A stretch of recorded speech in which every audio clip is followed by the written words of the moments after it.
It's a very simple understanding. You see the two people on each one of my sides, their sibling rivalry resonates around America. And you know, everybody has... They turned a Detroit pawn shop into must-watch TV. But when the cameras shut off, everything changed.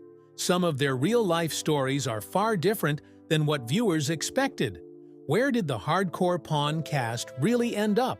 And who walked away from fame for good? Join us as we break down what happened after the spotlight faded and where the stars are now. Losing it all and starting over. Big Joe Shannon was the guy who kept the store running smoothly.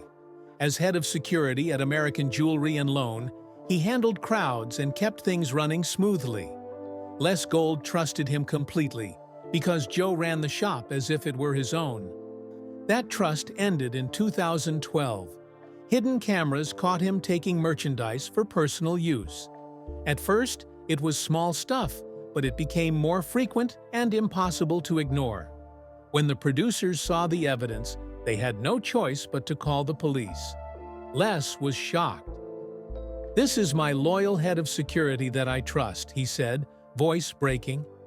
Seeing Joe handcuffed and taken away was one of the most emotional moments on the show. He was charged with felony theft and fired immediately. Most people would have totally disappeared after that, but Big Joe didn't stay down for too long. He stayed out of the spotlight, worked odd jobs, and tried to rebuild his life. In 2016, he started High Gear Transportation in Livonia, Michigan. It was small at first, 2 trucks, a rented warehouse, and short delivery routes, but it was a fresh start. By 2019, the business had grown into a small fleet. Even Seth Gold reached out, remembering how reliable Joe used to be. American Jewelry and Loan began using High Gear for deliveries between stores. The trust wasn't back overnight, but Joe proved he could be professional and dependable. By 2025, High Gear Transportation operated 15 trucks, employed more than 20 people, and held contracts across Michigan and Indiana. Big Joe went from losing everything in front of millions of people to slowly earning it all back. But Big Joe wasn't the only one whose life kept moving. While some stepped away from the chaos, others leaned into it even harder. And that brings us to the man who started it all. When the cameras stopped rolling and Hardcore Pawn wrapped in 2015, did Les Gold finally slow down, or was he just getting started? Les Gold's journey beyond the counter. Les Gold isn't the kind of guy who slows down when the cameras stop rolling. Hardcore Pawn may have ended in 2015, but Les? He doubled down. Detroit's legendary pawn shop owner didn't just sit back. He kept building and eventually created something quite massive. By 2019, Les had already set his sights on expansion. Years of running the busiest pawn shop in Detroit had sharpened his skills. And when commercial real estate prices dropped after the pandemic, he saw an opportunity. While many businesses closed, Les went shopping personally. He shook hands, cut deals, and used decades of experience and a bit of TV fame to secure prime locations. In 2021, 3 new stores opened in Southgate, Lincoln Park, and Hazel Park, creating nearly 200 jobs in Wayne County.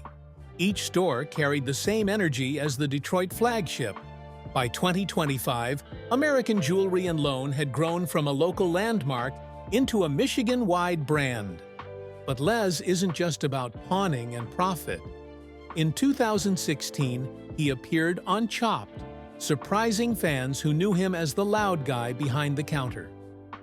Cooking under pressure, he relied on skills he'd learned as a kid, feeding himself while his parents worked long hours.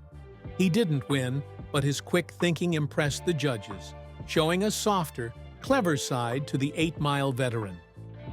Les has also stayed connected to his community.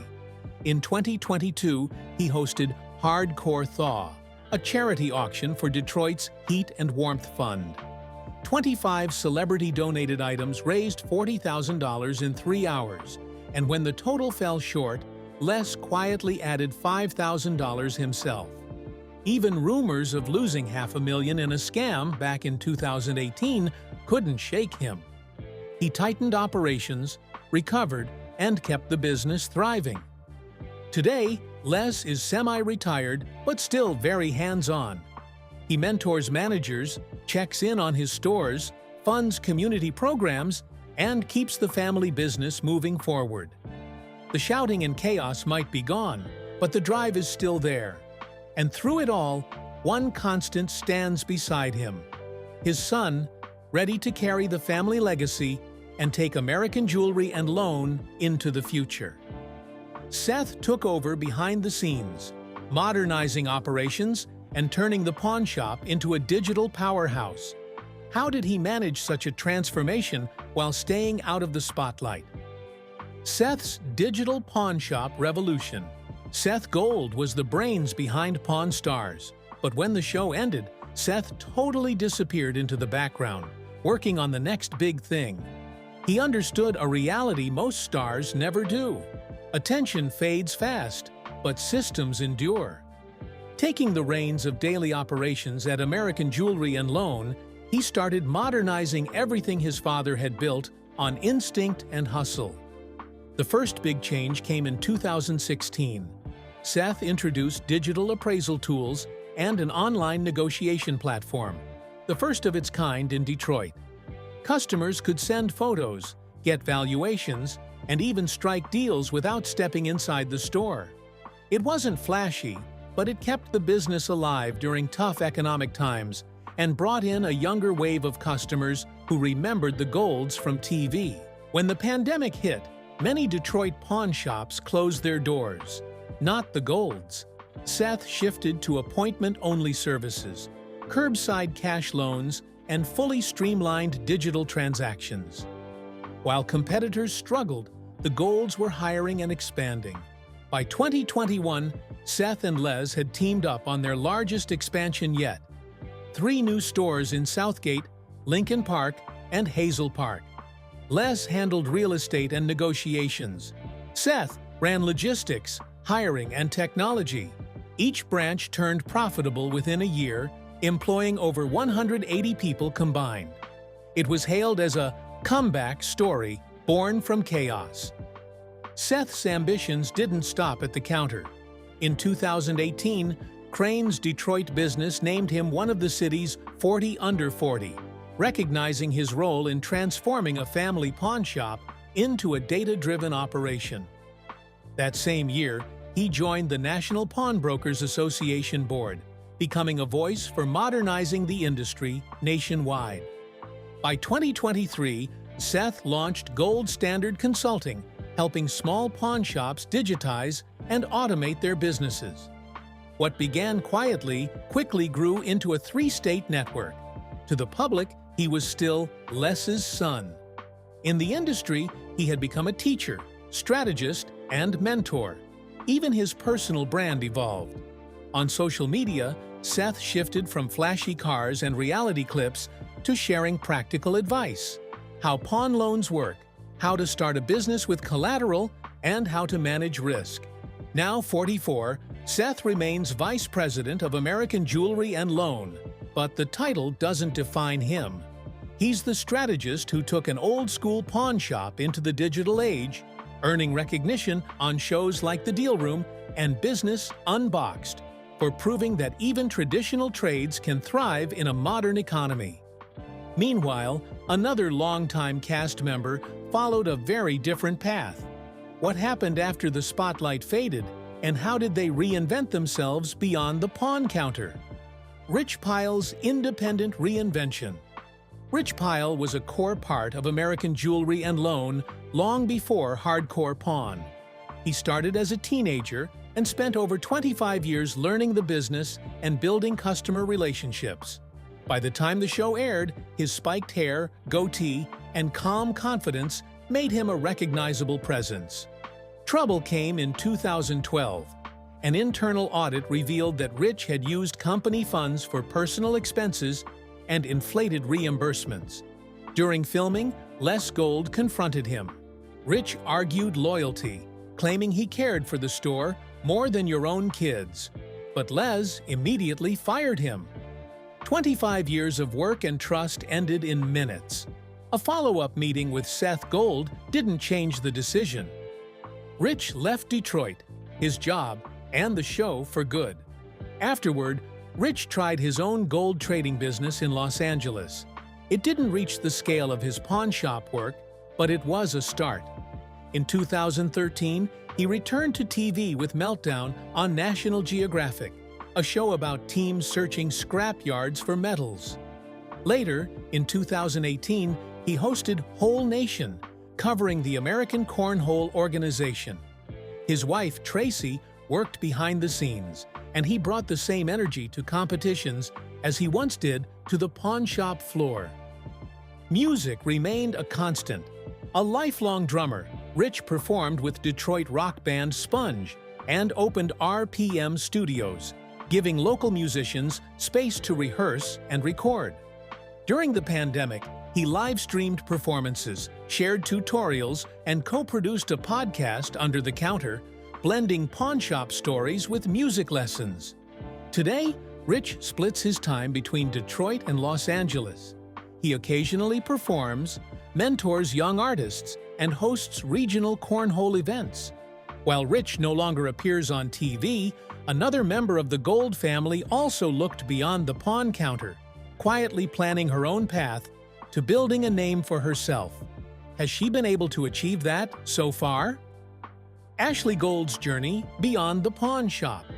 Ashley Gold never intended to stay behind the pawn counter forever. From the very start of Hardcore Pawn in 2010, she stood out for all the positive reasons.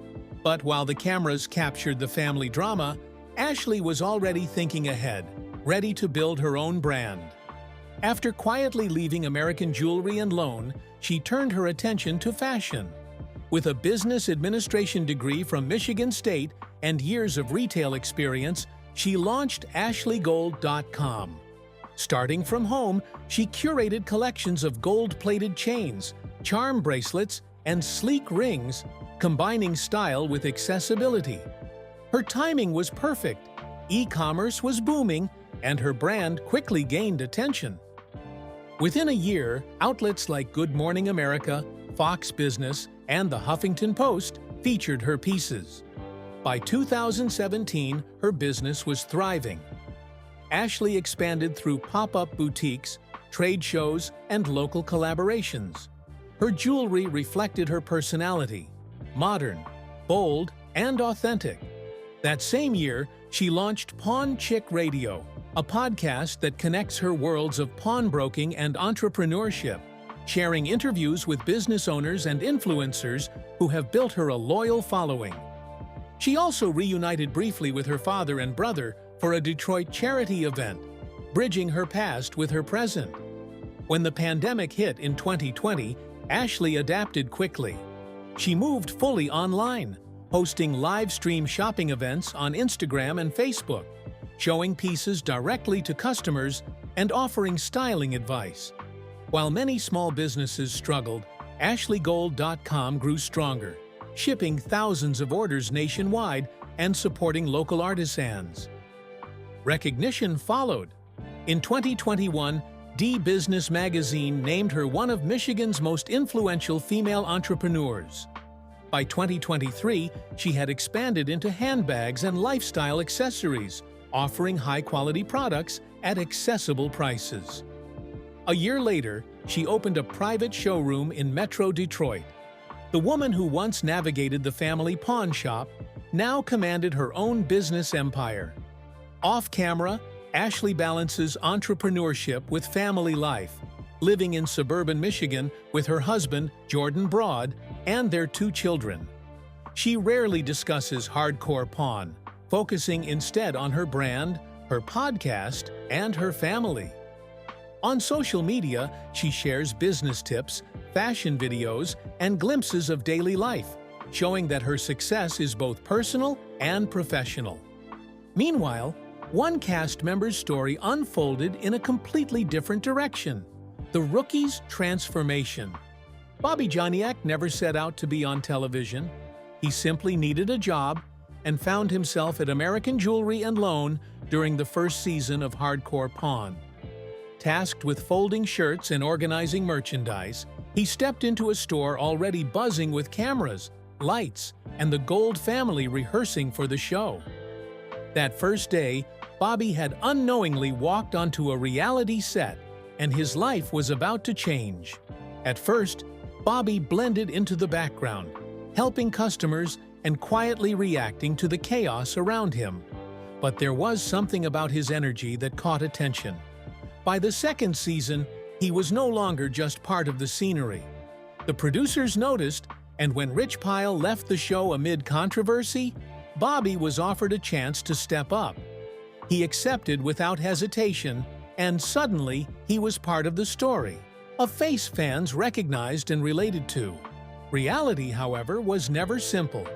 Bobby later shared that while the shop and the customers were real, the drama was often engineered. Scenes were sometimes reshot, tempers pushed, and conflicts amplified for the camera. Beyond the staged moments, there were issues of pay.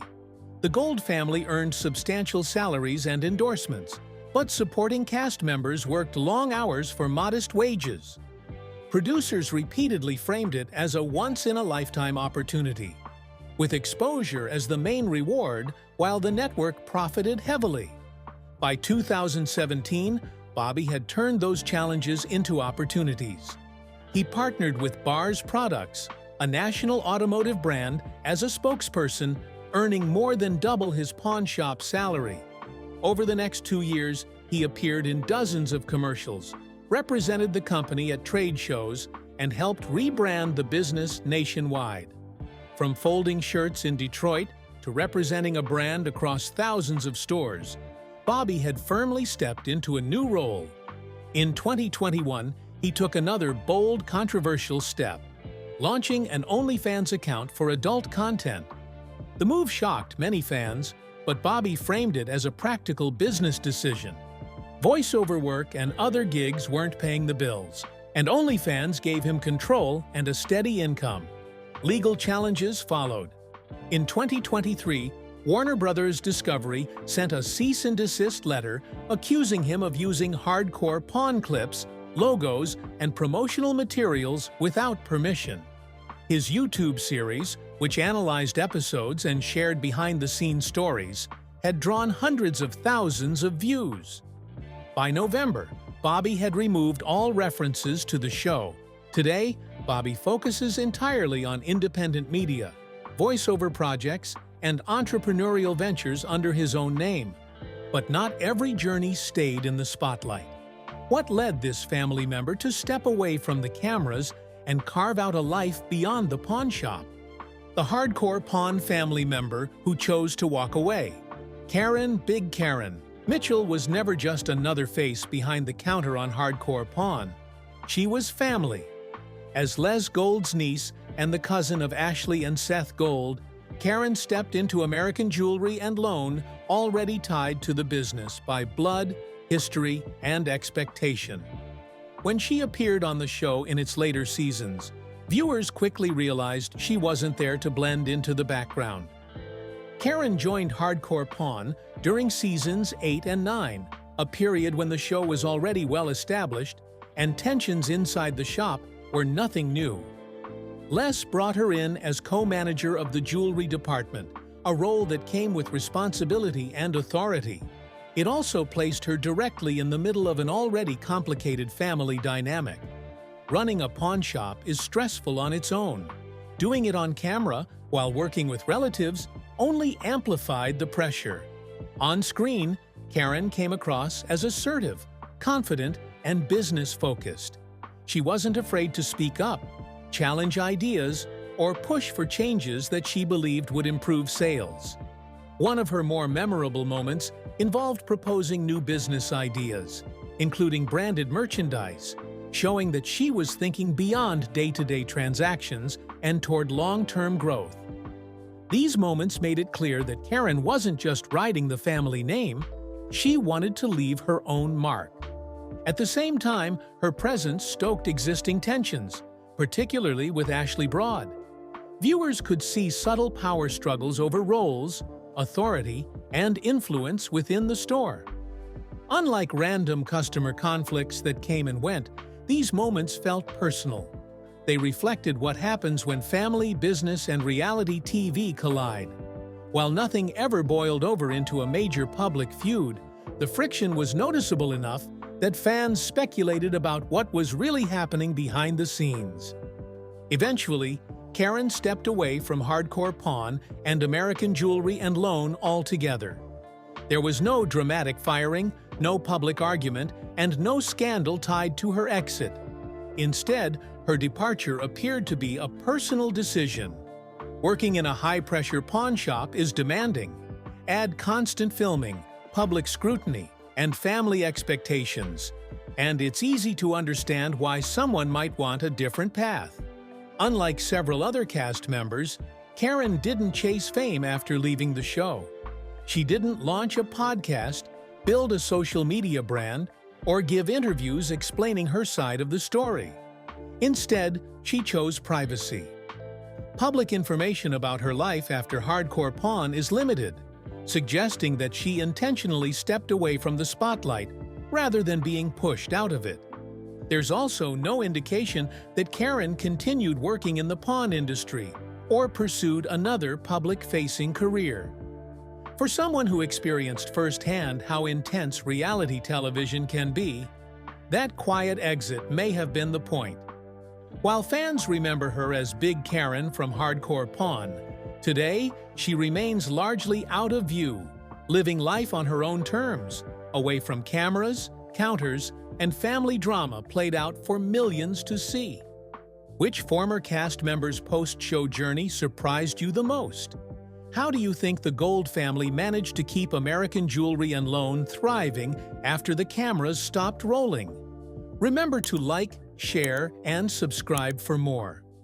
Also, click the next video showing on your screen. You will enjoy it.